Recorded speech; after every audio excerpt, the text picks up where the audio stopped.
Hey,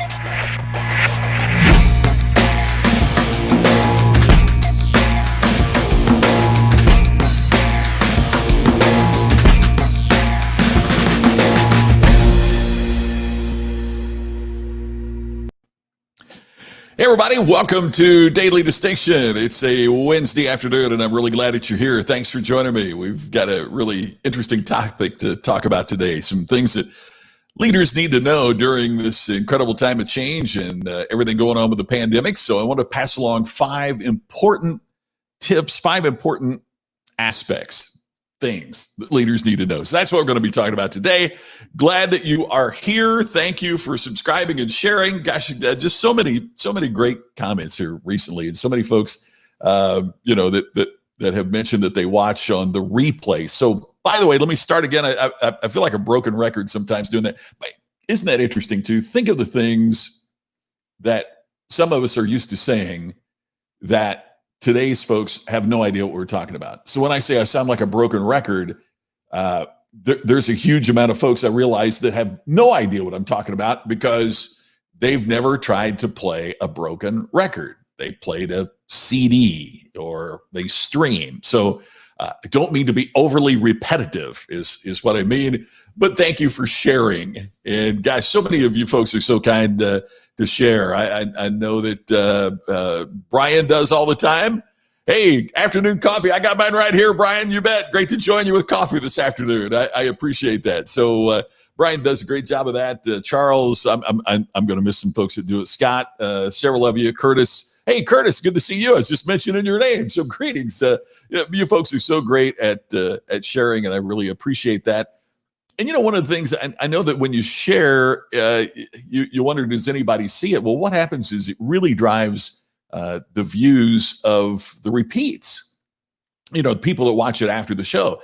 I have heard from so many people recently that, hey, I don't get a chance to catch you live, but I watch it every day. And that is so nice and so incredible. And I appreciate it so much. People saying that they watch the show on repeat. So when you share, that's what makes that happen. So thanks to, everybody, Charles and Wendell and, Pam, and on and on and on. I really appreciate it. So just to mention that. Hey, before we get into the topic too, as folks are joining in, I want to say thanks to my friends at AgriNews. The folks at AgriNews did this really, really nice article on the keynote speech that I gave for Indiana FFA, and featured that, talking about what I talked about and what the speech was about. So that was awfully nice of them to post that. And hey, Randall, good to see you. And I know that you're familiar with AgriNews. So thanks to my friends at AgriNews for featuring that on their website today. That was really cool. And if you would like to take a look at that, I will try to post that in the comments here if you'd like to take a look at there you go.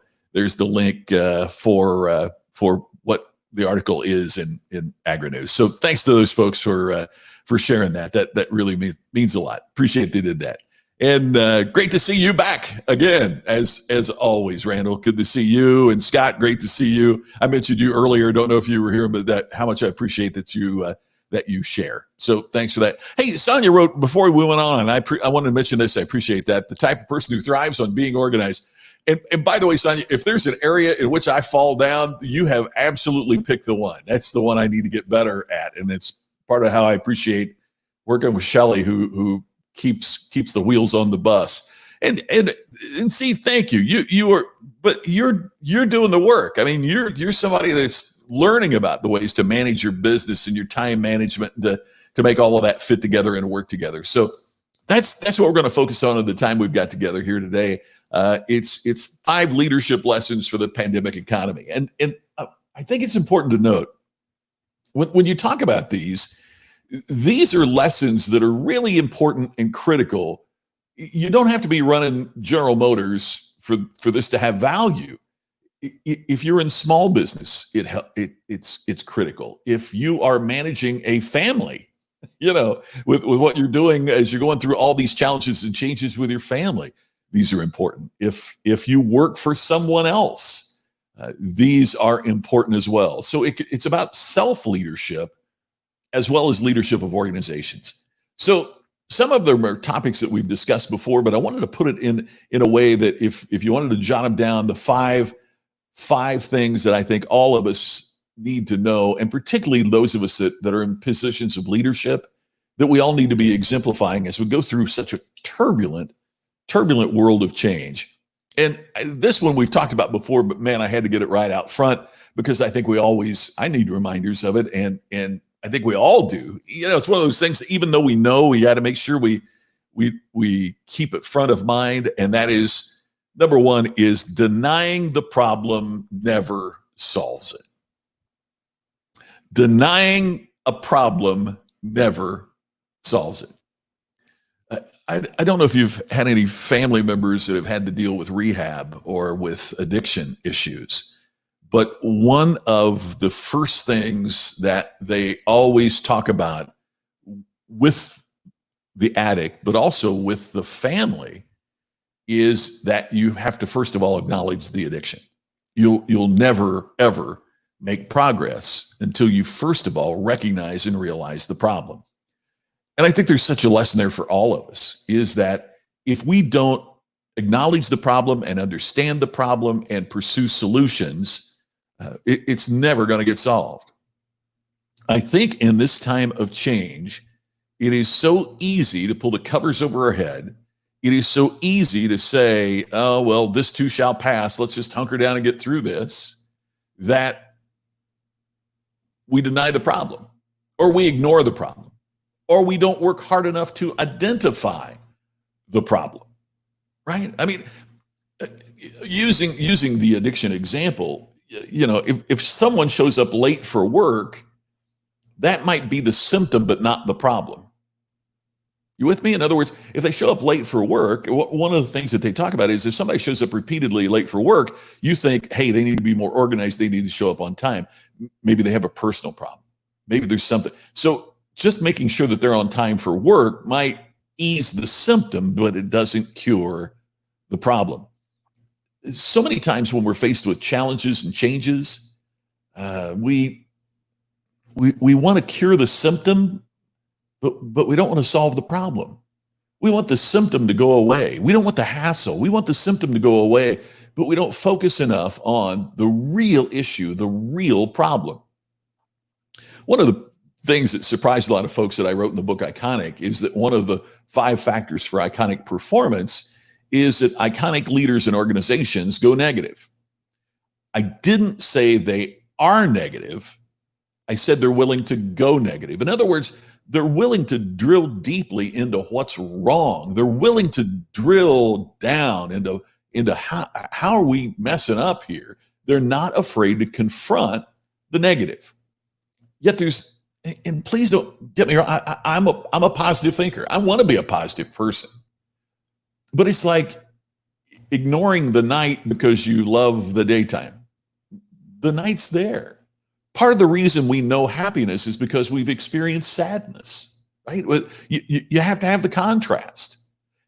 And so ignoring the problem never solves it. We got to be willing to confront the negativity to get to the point of being positive. So what we have to do is to focus on the problem and really drill down deeply into it. I don't know what your problem might be, but I promise you got one. And that's what we have to work on, and that's what we have to explore. Here's number 2. The easy way out is seldom the best way out. I know I've made mistakes many times by trying to take shortcuts. I bet you have too.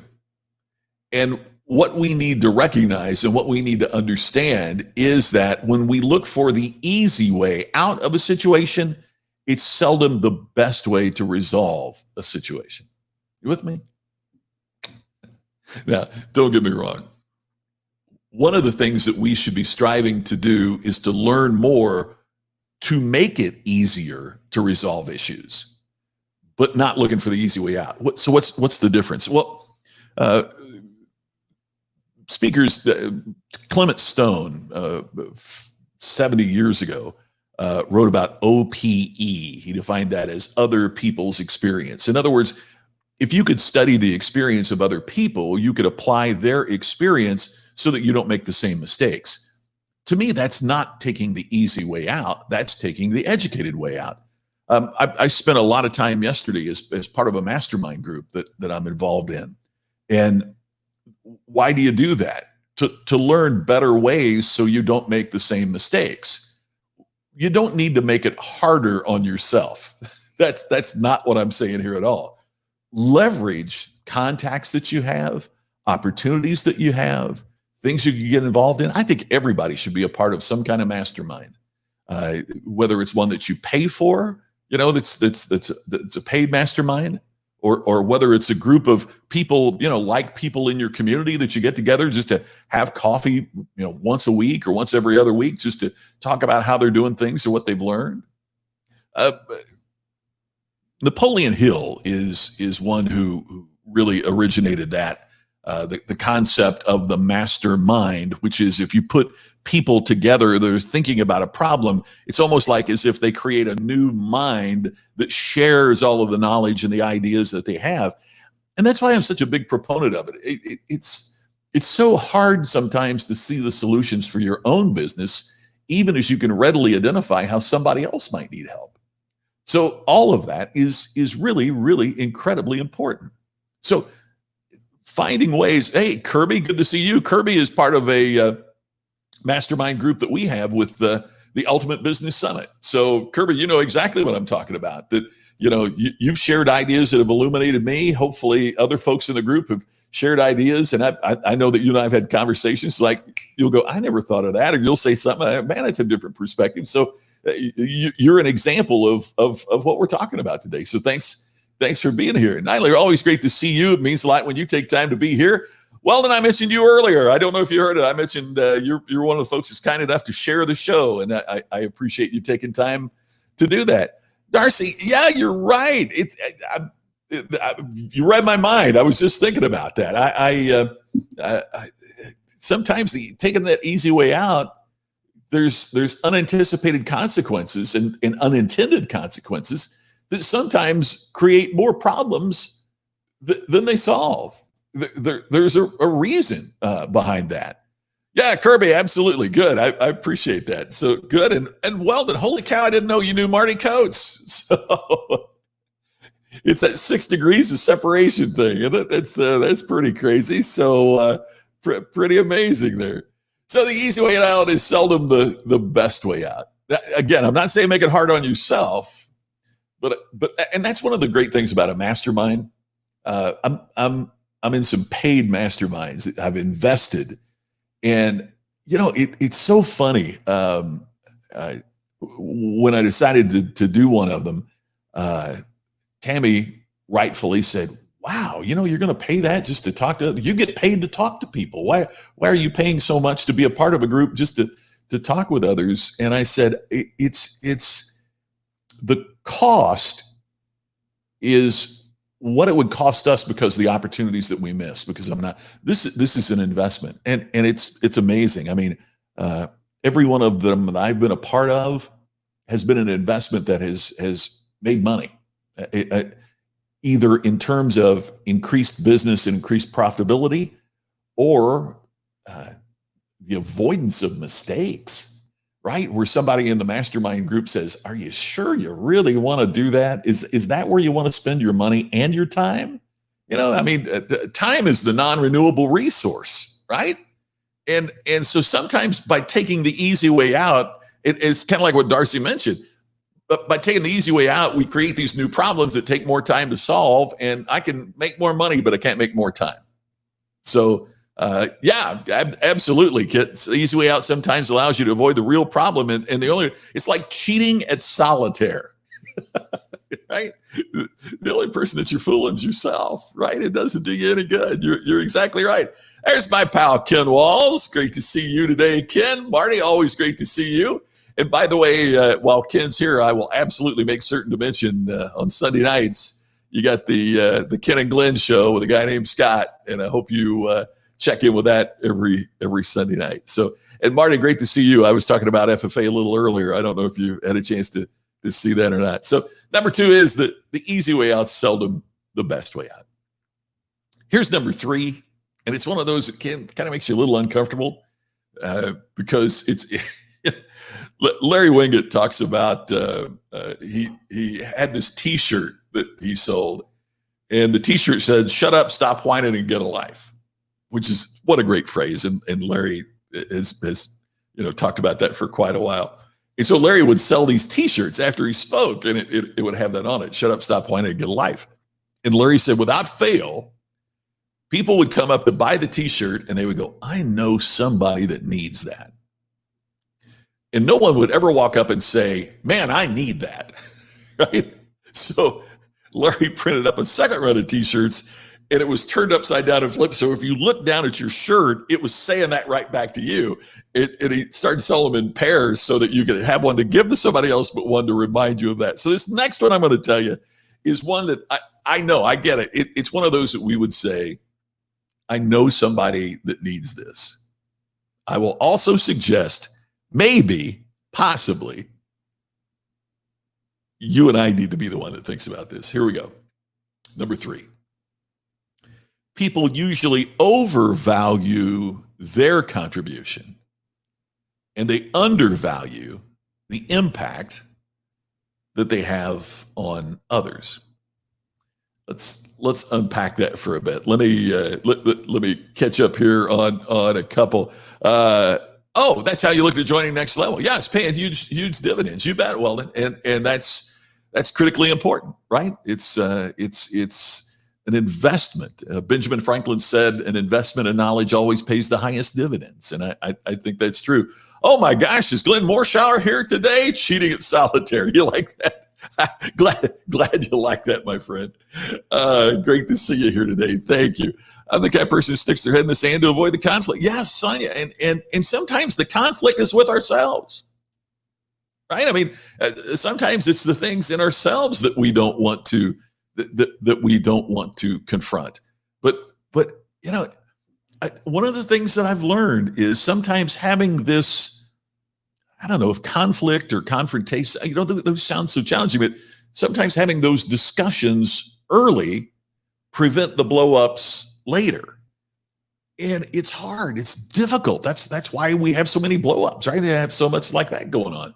But we've got to get beyond that. There you go. The older you get, the importance of your value. Yeah, take care of business. Absolutely. So all of that is really important. Did your grandpa used to say that? Well, I love that. I love that phrase. Yeah, you bet. Larry's got new material, and we've got a big announcement, Brian, of a project that Larry and I, along with our friend Randy Pennington, are doing together, a program called the Ultimate Business Summit. So that, don't mean to get that out there too soon, but we've got this great program. It's moving virtual this year for the first time, and it's the last one we're going to do. So it's very, very exciting. So there'll be more information on that very soon. Okay, so what do I mean by this?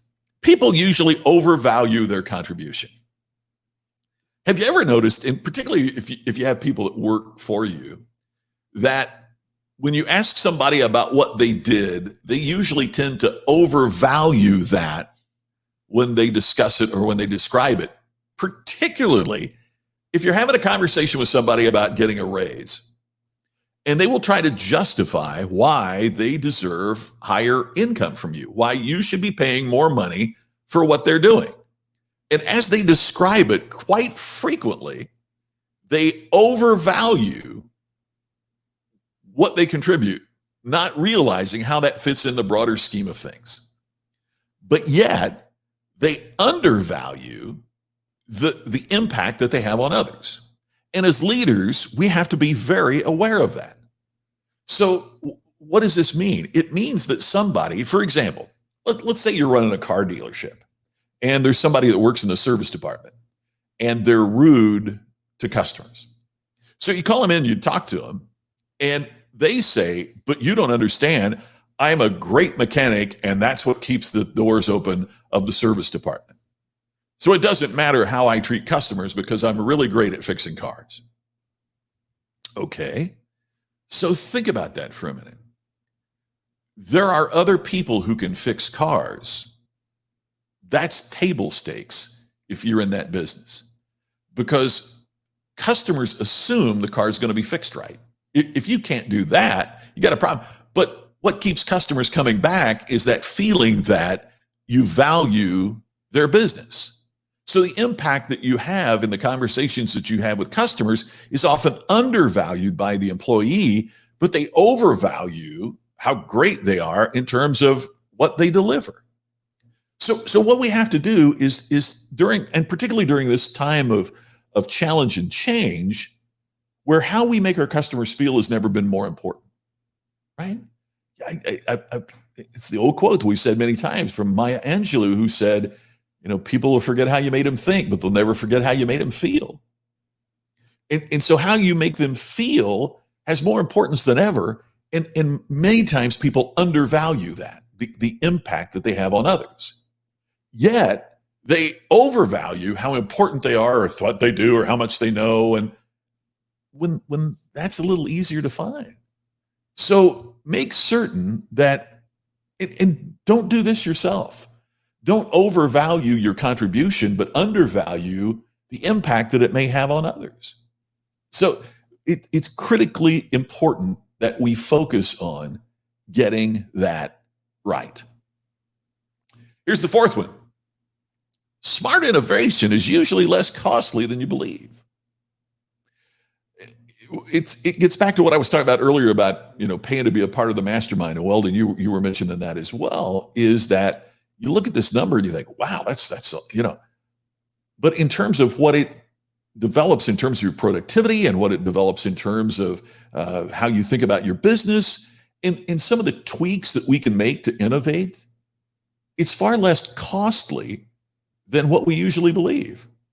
Using the car business as an example, there is one dealership in Australia that I've worked with, and it's a small thing perhaps, but it's kind of become like a little trademark. My friend Jay Bear calls it a talk trigger, and they leave a red rose on the passenger seat every time you get your car serviced. It's kind of like their thing, their trademark. Well, interestingly enough, the chief financial officer of that dealership starts figuring out, well, for every car that we have, that we service, you got to have a rose, and a rose costs this much. And but when they compared that to how much repeat business they were receiving, in other words, more people were coming back more often to get the cars serviced. The rose was a rounding error. It was nothing, but it was something that people talked about. So that little innovation, that little tweak was significantly less costly than they initially believed, because what we're looking at is trying to get back to these types of connections. Sonia, yeah, kindness matters. It's absolutely critical. And Weldon, you've undervalued the impact of on others, and right? Yep. It's important to know that. It's important to know that. But at the end of the day, if you don't take care of yourself, then that will be the ultimate thing that lets other people down, isn't it? We tend to think of that, if you grew up in a particular way, and I still struggle with this, we tend to think of that as being egocentric or selfish or whatever. But at the end of the day, we can only give what we've got, right? I mean, if you take a cup, notice this is the Ken and Glenn, a guy named Scott Show official mug. If we're in the desert and you're thirsty, and I have water in this cup, I can share that with you, and we're both better off. You're better off because you have water. I'm better off because I've made a contribution. But if I don't have anything in this cup, I can't help you. It's why we don't ever see a house that says for sale by renter, right? You can only share, you can only give what you got. And if you don't take care of yourself, that's the ultimate thing that lets other people down. Ken, you're right. Staying with a system that's no longer as effective but feels more comfortable will always cost you more. Hey, that's part of why I invest in courses myself. It's why I invest in the mastermind groups myself. It's why I've spent for the last 3 weeks, I've been going to 2 or 3 day online events every week. Some are better than others. but even there was one I went, it was almost unwatchable. It was very difficult to get through, but I still got two good ideas. So totally worth the time. And you're so right. It costs more to stay with the system that isn't as effective. And man, I could not agree more with this line. Don't ever let the accounting department mess with the marketing. Right? It ensures that you'll have no money for them to account for. Right? So true. And Glenn, you're exactly right. It wasn't a cost; it was an investment. It increased profits, not losses. And that's one of the things, Glenn. You probably heard me say this. I go to these meetings, and I know you have as well. And you'll see, when we're having meetings, right? And you'll see this corporate leader get up and say, "Our people are our greatest asset."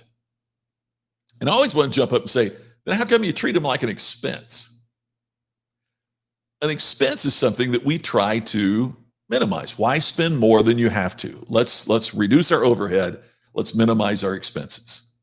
But assets, we want to invest in that because the return we get later will be even more. I mean, think about your home. You invest in your home. Sometimes we'll remodel, right? Not only because it makes our lives better, but part of the incentive of remodeling, or we've got folks in our mastermind group that Larry and Randy and I have, they're involved in backyard design and construction and landscaping. And why do people, make incredible backyards? It's not only so they can enjoy it, which is part of it, but it increases the resale value of the house. You invest in your asset to get a bigger return. Yet I see organizations that say our people are the most important thing, and then they treat them like an expense. They don't educate them. They don't train them. They don't help them develop. They don't invest in them personally. And then they wonder why productivity is down or people aren't loyal, or on and on and on.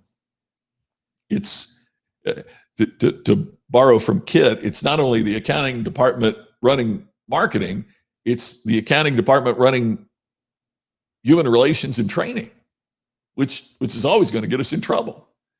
So smart innovation, I'm not talking about just throwing money at a whim, but smart innovation is usually less costly than people believe because of the return that you get. And the fifth one is probably the most important of the five, and that is it doesn't help to learn more if you aren't willing to do more. Whoever said knowledge is power got it completely wrong. For if knowledge was power, universities would be the centers of the universe. Applied knowledge is power. What I keep to myself does not benefit anyone. It's only how I apply it. I mean, even if I read books about philosophy, and know what the great philosophers have said, unless I contemplate that and think about how that's going to impact my life and change my philosophy or grow my philosophy or help me defend the philosophy I already have or whatever, unless I'm willing to apply that, it really doesn't matter. So I hear a lot of people talk about learning more. Are you willing to do more? And that's where some of these I didn't mean to turn this into a discussion about masterminds, but my experience too with masterminds has been that's part of why it's so important, is that there's an accountability factor there. And sometimes those of us that have our own businesses, or those of us who are independent contractors, or those of us who work for some, the accountability factor is absolutely critical. Glenn, metaphorically speaking, every time we gather with another human being, when we depart, we leave behind an aroma which reflects the quality of our visit. Yes. What are you leaving in your wake? Right? Such an important question. Yeah, Bruce. Yeah, same here, Bruce. I'm the CFO, the CMO, the Shelley, who works with me, says the SOB. No, I'm right. For those of us in the small businesses, yeah, we're usually doing a lot of things, and that's where that's where we get into challenges sometimes, is we're trying to wear so many hats that it's hard to keep up. And that's, but there again, that gets back to the importance. Hey, Randall, who has been a part of the Ohio State University for many years. Some universities think they are the center of the universe, yeah, but they are not the power of the universe, are they? You're so right, Randall. So let's review real quickly the 5. First off, denying the problem never solves the problem. We have to be willing to find the problem, confront it, work on it. The easy way out is seldom the best way out. And as was mentioned, Darcy, thank you for that. Many times the easy way out creates more problems than it solves. As we deal with others, we find that people usually overvalue their contribution, but they undervalue the impact they have on others. So we need to confront this in ourselves and be honest with ourselves, but we also need to have conversations with the people with whom we work to make certain that we're on target all the way around. Next, smart innovation is usually less costly than you believe. So find ways that you can innovate, that you can stay ahead, that you can, and if you aren't innovating in your business, then you, as has often been said, if you're the smartest person in the room, you need to find a better room. Find ways to think and to innovate. It's less costly than you believe. And finally, it doesn't help to learn more if you're not willing to do more. And that's part of what I love about being here with you every day. It's sharing not only what we're learning, but as you can see from the comments, it's also sharing what we are doing. So that's today's daily distinction. I hope you get out and do more and learn more and find the important ways that we can lead through this incredible crisis that we're all facing. This too shall pass, but let's be better after it has.